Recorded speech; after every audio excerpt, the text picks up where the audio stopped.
Hello, everyone, and thank you for joining me. This is hashtag No Limits, and I am your host, Shelly Kino.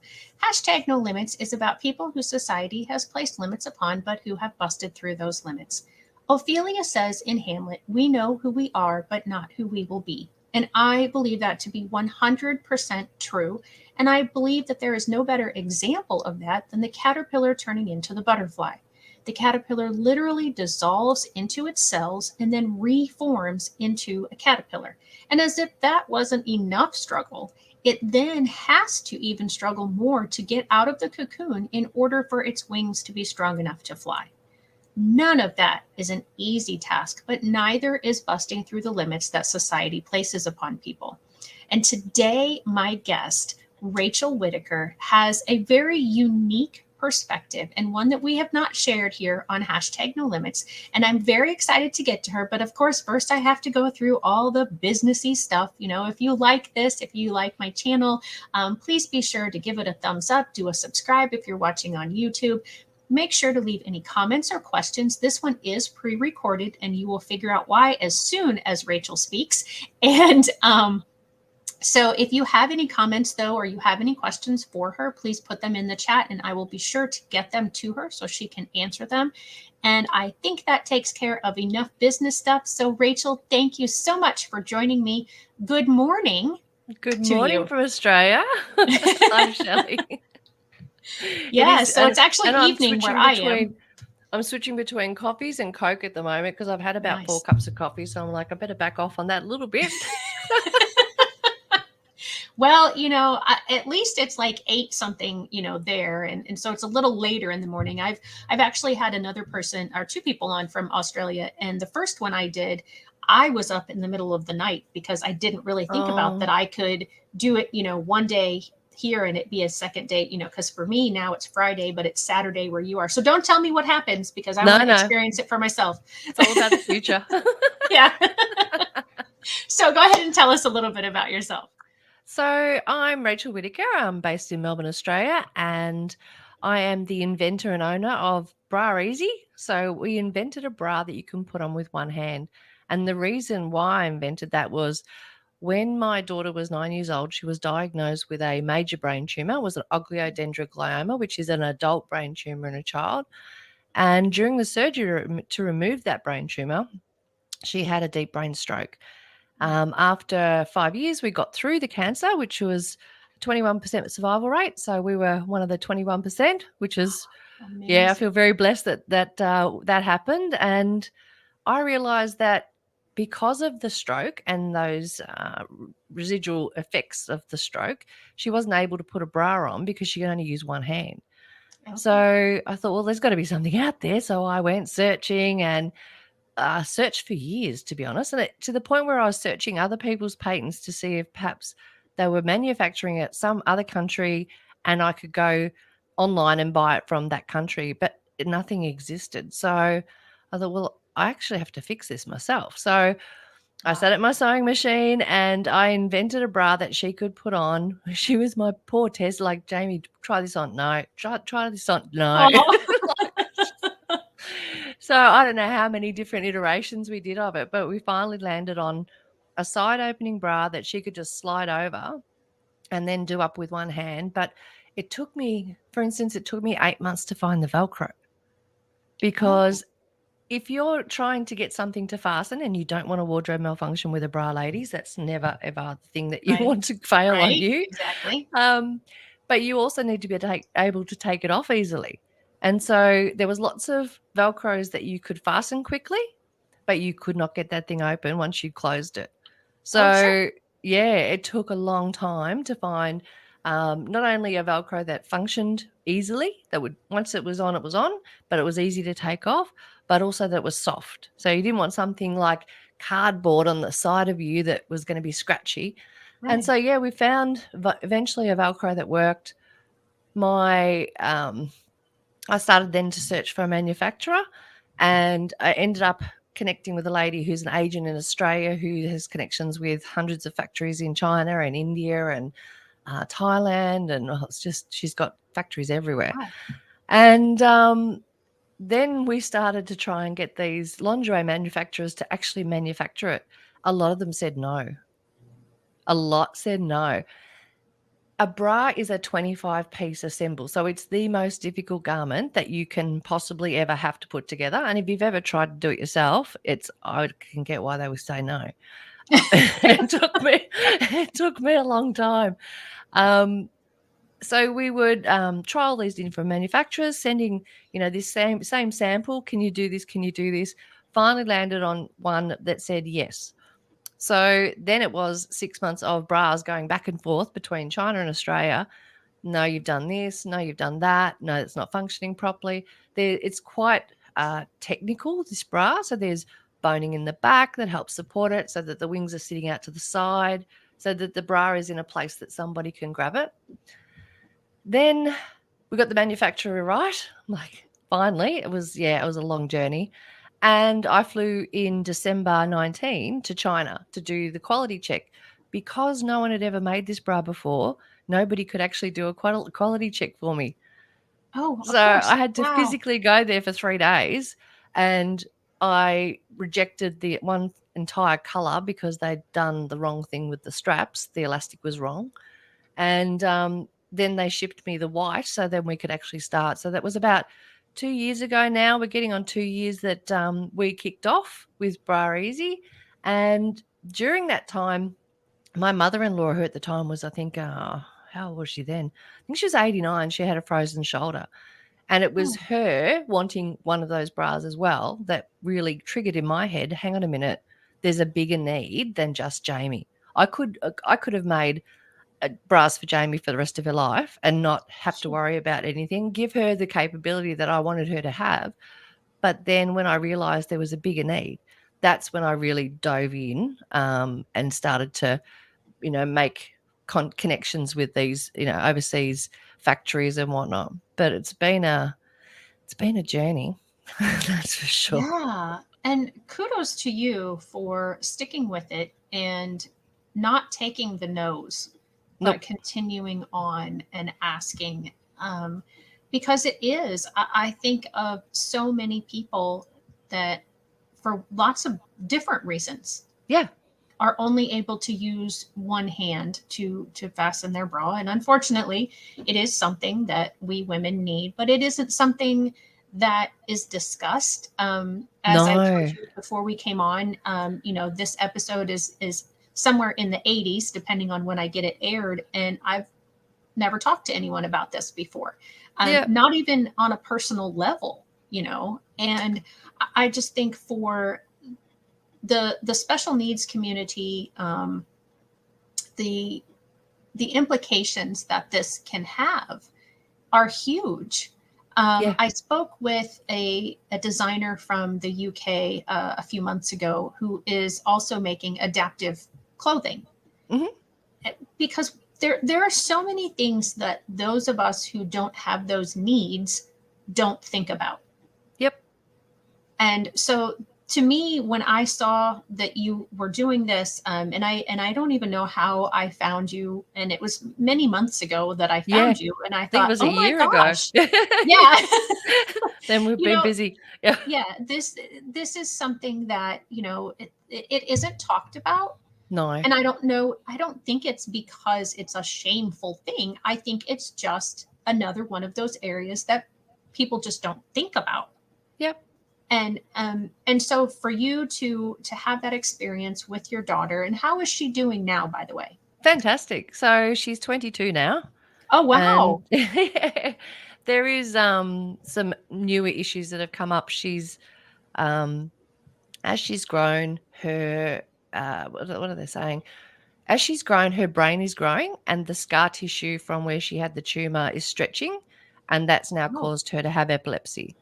So oh, she's on major medications. A few, or was it 2 months ago?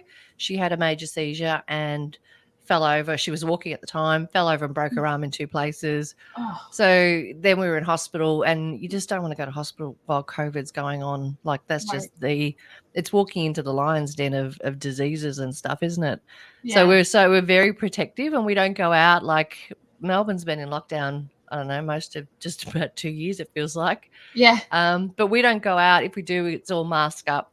just because we need to protect her. We're all vaccinated, but you can still get it even if you're vaccinated. So until they actually find a cure, we just are in hyper alert at all times just to Yeah, keep her safe.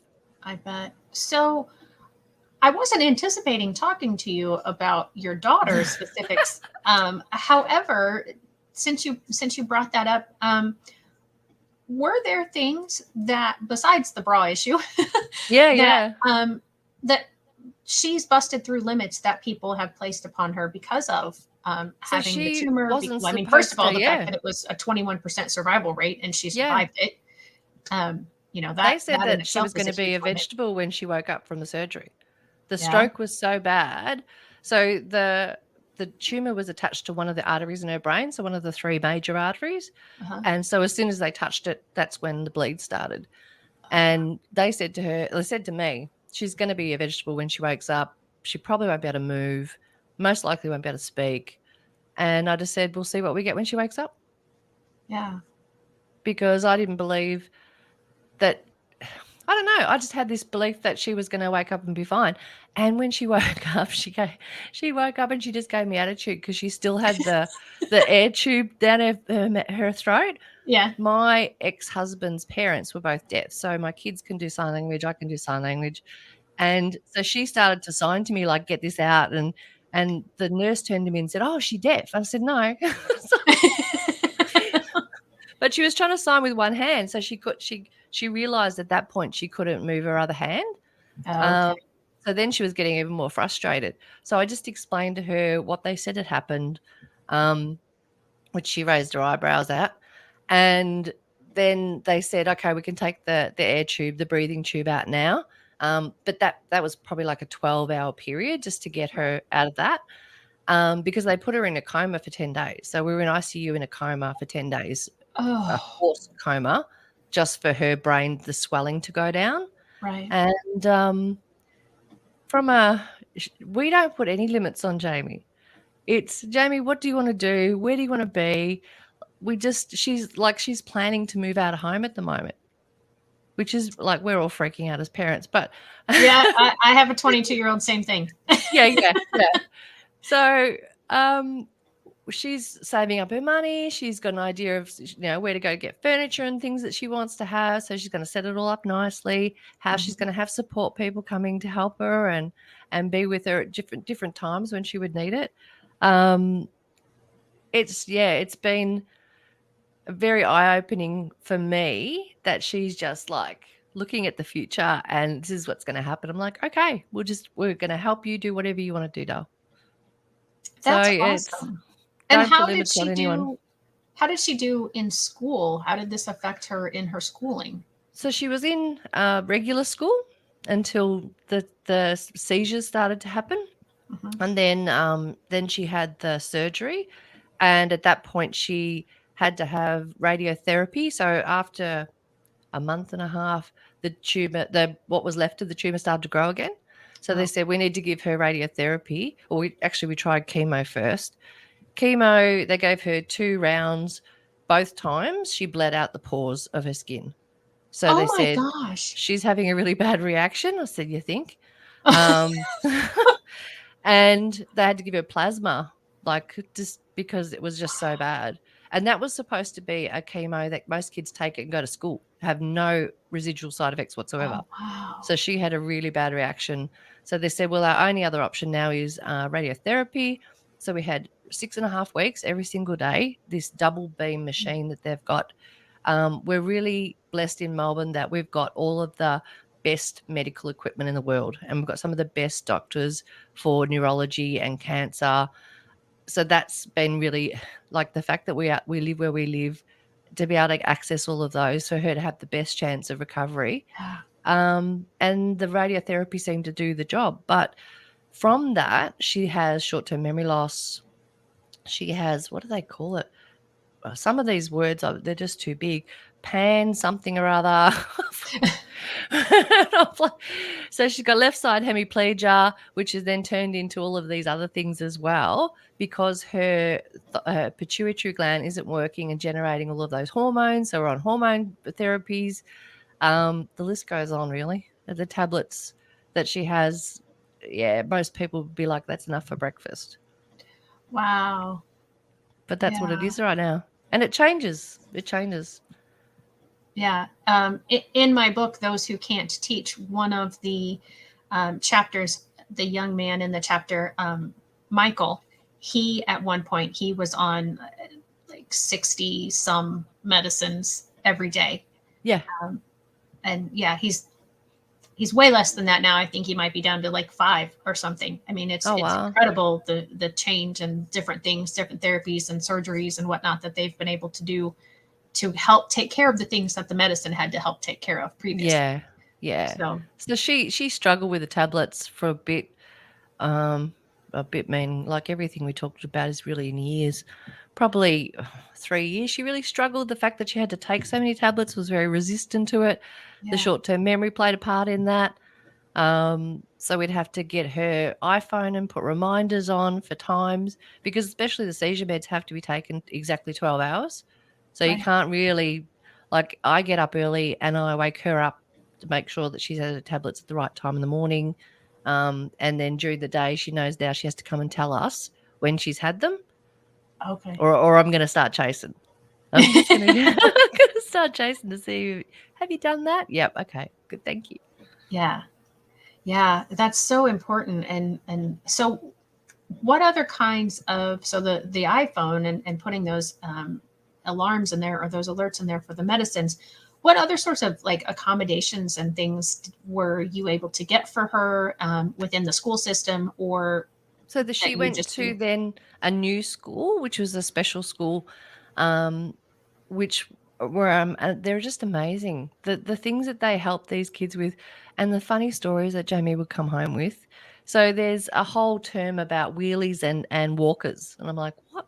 And she said the wheelies, so the kids in the wheelchairs, would run over the kids who were walking if they didn't get out quick enough, get out of the way quick enough. Like, oh, okay. Then she said, Well, I got hit by another wheelie again today, Mum." I'm like, "Okay." But that was the games that they would play at that school, right. like, the kids would just make a joke out of it. And Jamie's got friends still to this day that she's remained connected with.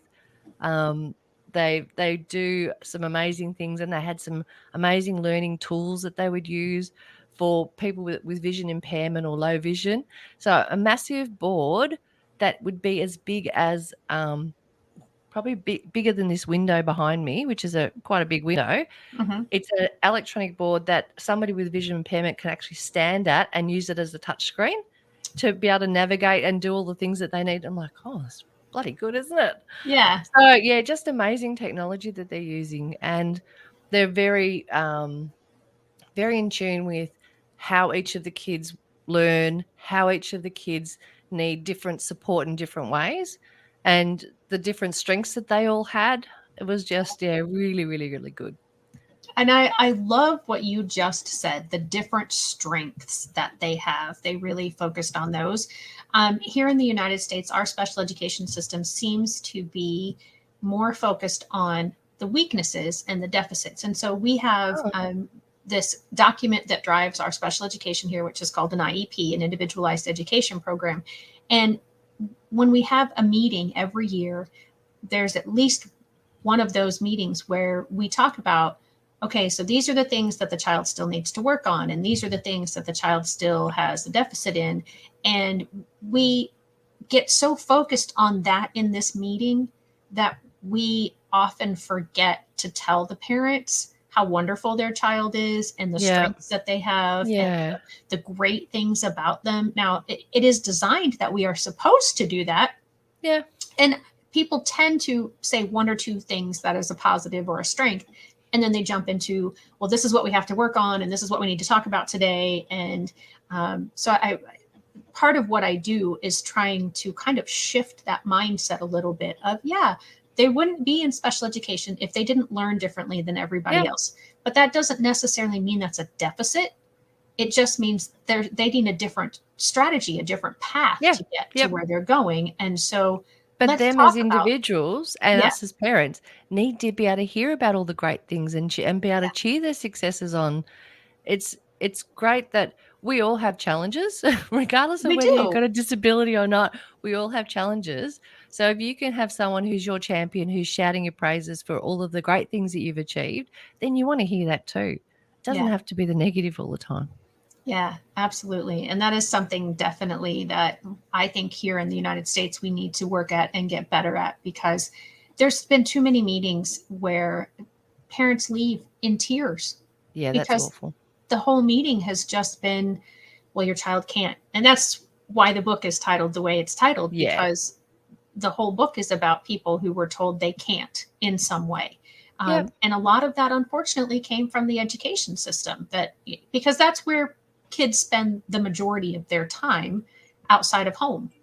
So And, we've now got additional support. So in Australia, they have a that's called the National Disability Insurance Scheme. So it's how the government provides extra funding for people with disabilities to be able to do additional things. So with helping them with their living, helping them with their goals. So if they want, so Jamie wants to move out of home, so they will assist her with funding for different what's a good word for it? Tools that she might use within the home that will help her because of her disabilities. mhm, They'll make sure that she's in a, say, a single story that doesn't have stairs. If you were in a wheelchair, like they'll help with all of those bits and pieces. Um, Part of the National Disability Insurance Scheme is they get access to all of these different funding. So she can get an iPad or an iPhone supplied to her for free by the government because she uses that as a tool to help her remember and to do things. So got that's it. her That's awesome. communication tool. Yeah. So with NDIS is what we call it here in Australia. The a lot of providers will go to NDIS and get approved by the government, or try to get approved by the government, so that they can actually then provide their product to a person with a disability. Mhm. My bra company, BraEasy, is the only bra company on the NDIS provider list that is Wow. approved, so that any woman in Australia who's on a disability pension or as part of the NDIS can get our bra for free. There's no out of pocket expenses for them whatsoever. That is amazing. And so, speaking of your website, I'm going to pull it up really quickly. And I want to share, so I want my viewers to see it, but I Yep, also want to share this little video. And then this is the BraEasyUSA.com. that's right. But I know, and maybe you can guide me if it is. It's not going to be on this page because it's the NDIS. I know you had something about NDIS on So your. on BraEasy.com, that's Uh-huh. the Australian, and or it's actually global. What I found is women were struggling with the bra sizes. So let's just make it harder with bras, right? We'll put two Right. different sizes in all these different countries so that we go, I don't even know what a 32 is. Right. Um, because in Australia we use 12, 14, 10, those sorts of sizes. Okay. In Yeah, and then if you go to Europe, where's my list? That's even worse. It's even worse in Europe. So Europe's are like 55, 60. In the a Oh my 55 goodness. Europe is a 26 US, 26 UK, a 70 in Spain, and a 4 in Australia. Oh my gosh. Yes, because So exactly what you said. We need to make this more difficult. yeah. So I had BraEasy.com, which is where we started. That's our first website. And I found that all of my US customers were really struggling with uh, the Australian sizes, even though my size chart sort of showed them how to convert it and all of that good stuff. And then there's that additional, the currency is different. So you really don't know what you're going to pay at the end. And I didn't like that. Oh, So just not even 6 months ago, I made the new BraEasyUSA.com website, because then it's in US currency, it's in US sizes, and it made it much, much easier for women to then go and purchase. So, and to be honest, the NDIS stuff has no relevance to any other country other than Australia. So right. I figured that's why the sites are a little bit different, because one is helping to inform Australian NDIS participants that they could do this. And BraEasy USA is just the bras and the functionality and the features. So we make sales on both. Sometimes we still get US customers placing orders on the BraEasy.com site, Yeah. but obviously they're used to it. And we've got more designs. So this one, that you've got up now, that's the Jamie range. So that's our lace cup bra. We've also got the Erin range, is my other daughter's name, who's also a redhead. The Ginger Ninja, we call her. Oh, I like that a lot. Yeah, the Ginger Ninja. So, and that's a foam cup. And then the latest one now is we've got a new one called the Kate, which is a sports bra, but it also could be used as a training bra for younger girls because the sizes are a bit smaller. Mhm. So if you've got a child who struggles, one, that's their first bra that they need to put on, they don't have to go through the awful experience that you and I did where you're in a changing room trying to put the thing together. You Right? can't see anything. Yep. And if you've got only one hand, that's just not happening. Right. So is there a video with this middle one? So the middle one is the explainer video. So it just goes through the features and functions of the bra itself. There's Oh, no okay. person in it. And then the right one is, I said to Jamie, you're an expert at this. You do this in seconds. Can you just like put your back to the camera because we want it to be very PG? And I don't want my daughter regretting things. I'm thinking how old she was I think she was 20 when she did this. Oh, wow. But Okay. she does look very young because of the hormones and that sort of thing. Oh, sure. So I just do want to show this really quick. I think it is only like 10 seconds or something long. So it's really quick. Yeah.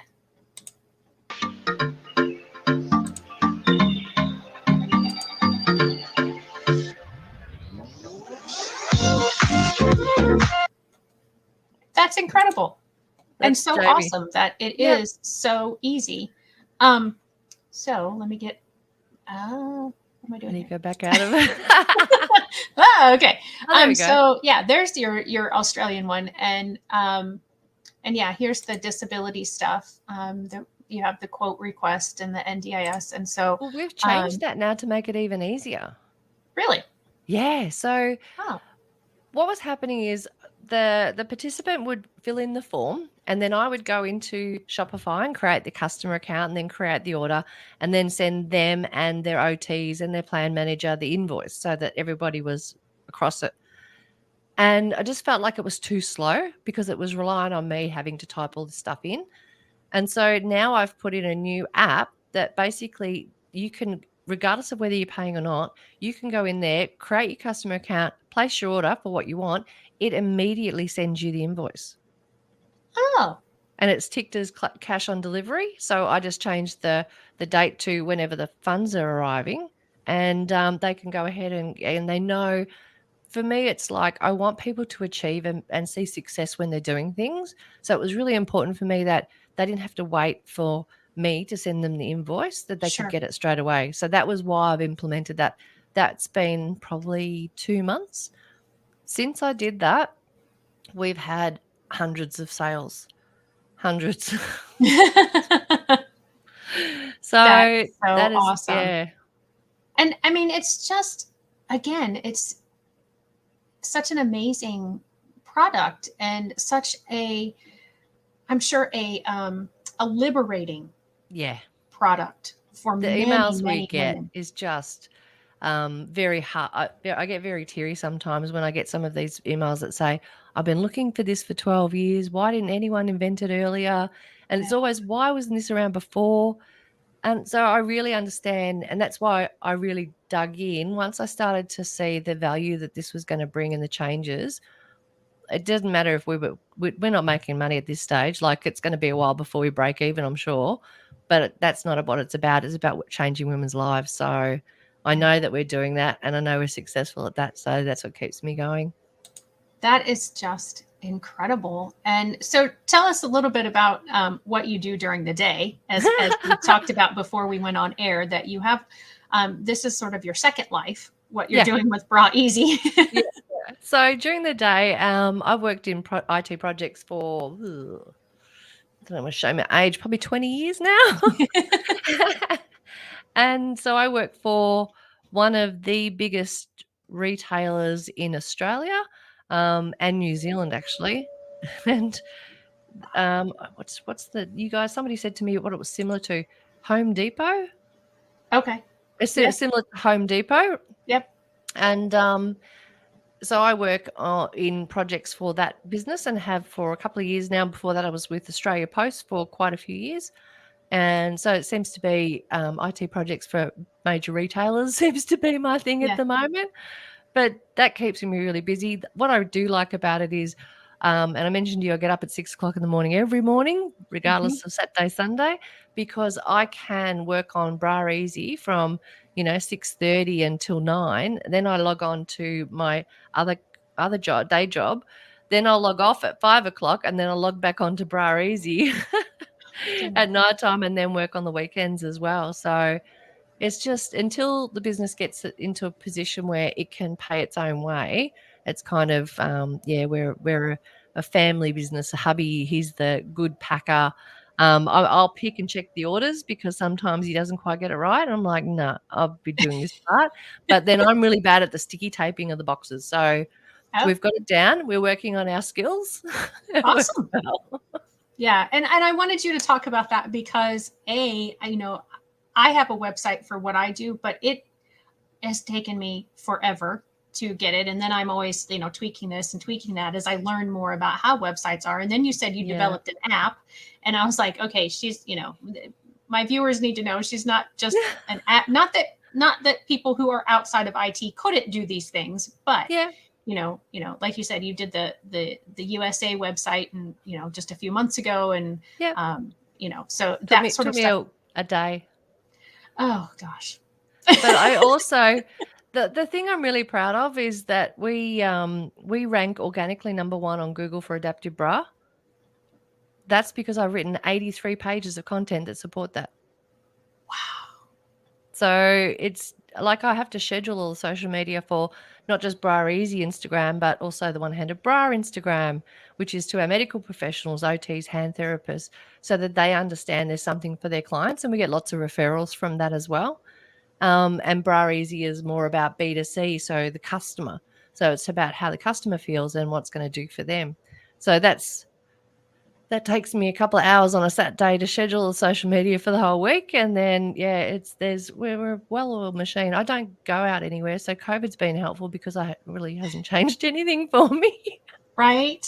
Yeah. And yeah, that's an interesting comment. I've actually I've seen like a meme come around every once in a while through my social media about you found out how reclusive you were when COVID hit and your schedule didn't change much. Yeah. Yeah. You Yeah. And know, my daughter, Erin, we said that she's been preparing for this for her whole life because she always was really reclusive. She right? And loved to it's sit and play games and yeah. yeah, and sadly, some of that is not by choice. No. I mean, a lot of that does come from having somebody with a disability that society doesn't always do well Yeah, with and them. she wants to have conversations and talk about things. And with the NDIS, she gets a support worker a couple of times a week that can take her to her OT appointments and physio appointments. So that's been really good. In the past, we were doing that. And so as parents, we were all taking turns at taking Jamie to different appointments. And then each of us would have to give the update to the others. Or Right. we had a book at one stage where we capture all the notes so that each person knew what to do. So at the moment, we've for the last how long? Probably the last 10, 12 years. Jamie, when I separated from her father when she was younger, Jamie goes between his house and my house for a week. And so I get a week of respite and then he gets a week of respite. So that kind of works and helps to Yeah. keep us all over it. But it's a full-time job for all three of us to keep it all on track and remember what's next. And we have a spreadsheet of all of our appointments and we've got a spreadsheet of all of our medications. So there's always something to do. Yeah. And, I'm really glad that you brought that up because that is something too that I really haven't. It's talked about in my book, but I don't know that we've really talked about it in any of the other episodes of how many pieces are in play at all times Yeah. for a family who has a special needs person. And I keep interchanging whether I say special needs or disability. And not being in the world myself, I don't know what is your preferred So terminology. from what I understand that with the community and what Jamie says is what she prefers is now is just that person with a disability. Okay. They don't use special needs anymore. They said they find that offensive in Australia, which I was surprised. I'm like, oh, okay. Yeah. Um, And here in the so like United States, there's that's the typical schedule of her things, wow. of where Is she's that going and what she's doing. for a week, for a month, for a day? What's this one till August? Oh, okay. So that we're very organised up front, so that Jamie can fit other things in between. Well, sure. Yeah, Yeah. but But that yeah, that's changes every other week. yeah. I'm sure because things get rescheduled and Yeah, different things happen and but yeah, just having that and um yeah, the whole conversation of what is preferred is happening here in the United States as well. And unfortunately, it's causing a lot of complications and yeah, divisions because yeah, groups within one sector that, the people who refer to themselves as people with special needs or people with disabilities are now upset because somebody's saying yeah. a disabled person or and it's like, oh my goodness. And so I do not mean to offend in any way, No, shape, or form. And no. so I appreciate you saying that what she prefers, Yeah, because truly, for those of us who are not living that life, it, and it's not that's up to me. changed. It's changed over the last, probably 10 years. Yeah. Um, and I just think it's more the Jamie's community feels more able to be vocal about what they want, how they want to be things to be interpreted, and how they want things to be said. There's a huge furor about ableism, and so sometimes, regardless of whether you've got a disability or not, we all get these keyboard warriors that just Yeah. and I just try to stay away from, especially from with our social media. I stay away from those topics because, one, I don't think that I'm educated enough to speak to it, nor will I comment on anyone else speaking to it, because if you've got such a passion about that topic, then that's your opinion, and what am I going to say? Right. So I do stay away from those topics. Um, there are other disability marketplaces that talk highly on sex for people with disabilities. Again, I don't talk about that. Jamie's 22. We're not there, and she's got a boyfriend, but that's it. And I don't want to get into. But at the end of the day, it's like, how much do we want to share of her life? And that's up to her, because she's allowed Yeah. to be private and she's allowed to share as much as she does, as she wants to.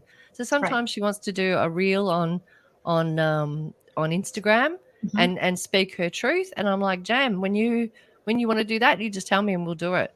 Yeah. I don't go fishing her to do things like that, because I don't want her in 20 years' time to say, Mum, you didn't protect me. You didn't Mm. look after me and keep me safe from this social media world. Yeah.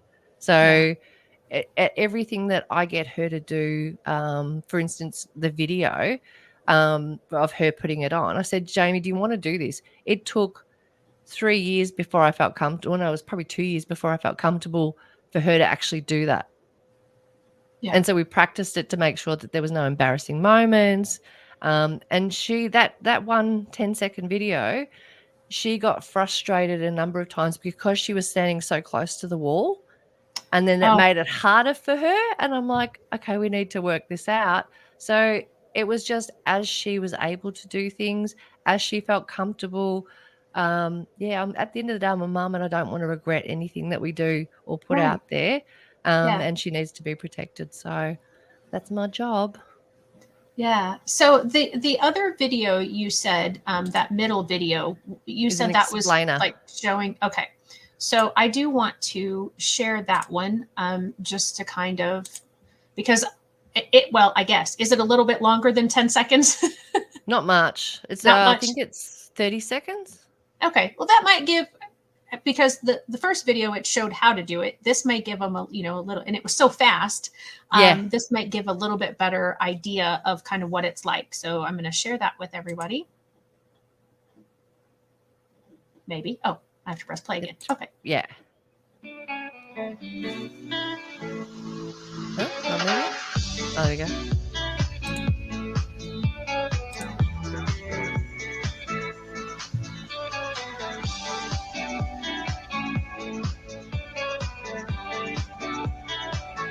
It's a bit jerky, isn't it? Yeah.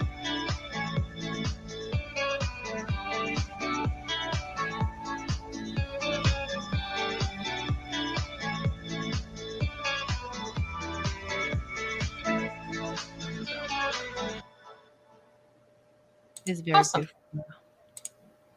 Yeah. So did I, because I looked away for a second and then I looked back and it said both sides. So there's Velcro on either Yeah. side. So no matter if it's that you need to put it on over with your right hand or your left hand, Yep. you can do it. And part of the reason, so there was I did a lot of research when I was designing. I'm like, okay, it's not just for Jamie. Otherwise, I'd just make a right-sided, no, left, which one? Right-sided bra that she can put on, and we're done. So my mother-in-law had a frozen shoulder on the opposite side, but she also had arthritis in her hands. So on some days, one hand would be working, on other days, the other hand would be working. So I said to hubby, I don't want to make this left or right sided bras. I think that's crazy because people have changes and we're not accommodating that. It also helps if the person is in a wheelchair, because Jamie was in a wheelchair for a good period of time, that there's no fastenings on the back, so it's not uncomfortable. There's nothing rubbing in the middle of your back, so it's easy for you as a carer if you had to put it on somebody who didn't have functioning arms at all, and it's so easy for the person to put it on themselves and pick which side it works for them on that day. So that was part of the reason why I did it on both sides. I loved what you just said, that as a caregiver, you can help put it on and it's easy because somebody who isn't able to use their arms still needs a bra. Yeah. And we often, you don't want to be again, that's touching them up. another area we don't think about. Yep. No, I've really I wanted to be really considerate that it would help as many women as possible. Yeah. Well, it sounds like you have done a phenomenal job of thinking of all of those aspects and thinking about all the different, what am I trying to say? All the different people and abilities that they have that could benefit from this. And so now that you've been doing this for a few years, have you heard of any other companies around the world that have a similar product? So, what's the name? Intimately Co. have just brought out. It's got some sort of hook, like a loop or something at the bottom, and I think it's magnets, but I'm not quite sure. Okay. Alba Bra, London, they've been going for quite some time, and for a long time, Intimately Co. were just selling theirs, but since they've brought their own, I think they've dropped Alba Bra. Any other bras? I think that's it at the moment. But so what I'm hearing you tell me is it's not in the United States. Nobody in the United States has come up with something like this. No. And that's very sad to me. Yeah. Obviously because of where I live, but because I know that, well, in general, I think it's 15% of the worldwide population is a person with a disability.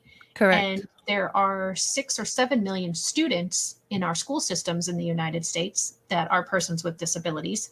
And, you know, I don't know the exact percentage, but, you know, even if it's 25% females, they may need this type of object and this type of accommodation. And so I'm very thankful that you have a website that is set up for right here in the United States and that people can find. And I'm going to pop that back up again so that BraEasyUSA.com. A lot of vowels in there, but yeah, there is. It's a bit of a soup of vowels, isn't it?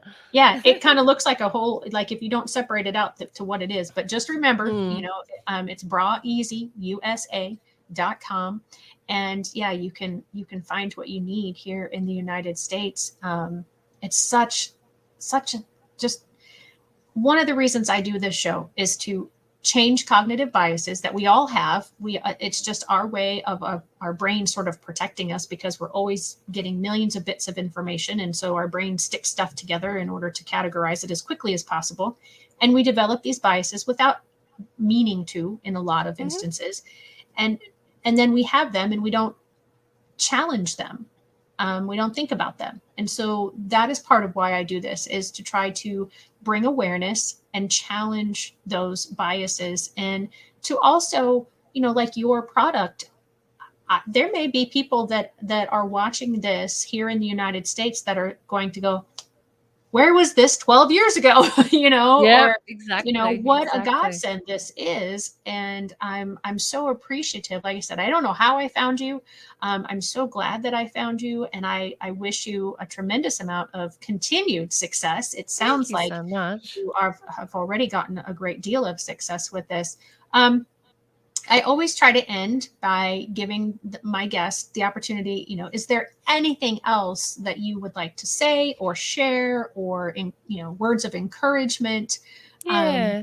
So some of the things that I do on the side as well, I'll go to say, when Clubhouse was more popular, I used to go into the fashion designer rooms in Clubhouse, mhm, trying to educate young designers to consider the fastenings that they're using in these garments that they're trying to design, mhm, um, because they are really locking out a whole section of our community who can never then wear those clothes because of right, the fastenings that they've chosen. So, just to be more inclusive with the fastenings, it will give them a much bigger spread of the populace that will actually want to purchase their garment. But I want Jamie to be able to go to a shop and buy clothes and be fashionable and have. She's got her own sense of style. She tells me what to wear half the time, but she just. It's not okay that we don't accommodate for everybody. right. And there's no, like, with the technology we've got today, there's no reason why that can't change. And so I keep just shouting to the designers. I think they would invite me to come and speak quite often about all of these sorts of inclusive garments and adaptive Mhm, clothing and whatnot. But I try and look at what's the opportunity where I can speak out to open up someone's mind so they can see there's a lack of, or it could be better. Because then if you're providing that sort of value, you're educating someone and you're making the world a better place. right. So take Yeah. the opportunity. Yeah, that's all I can say. Take the opportunity to voice some of this stuff because people just don't understand. Yeah. You're right. And yeah, absolutely. And it is just a matter of looking at things a little bit differently. You've done the work as far as the Velcro is concerned. You know Yep. what works, Yep. what doesn't, what's best. And I did notice on your site that you have, most of the bras that I saw at least were front fastening. That's the new If ones that they we've weren't put the on, side, yeah. yeah, Yeah, and they had because like I got a zippers lot and of I got a lot of requests for those sorts of, front fastening bras as well, so I'm like, "Well, I need to offer p things that people want." And so yeah, not everybody needs a side opening bra, but they do want a bra that's easy to put on. So front fastening still comes under that category. So the recent things we've added on in the Australian site, and I was working on the US one this morning.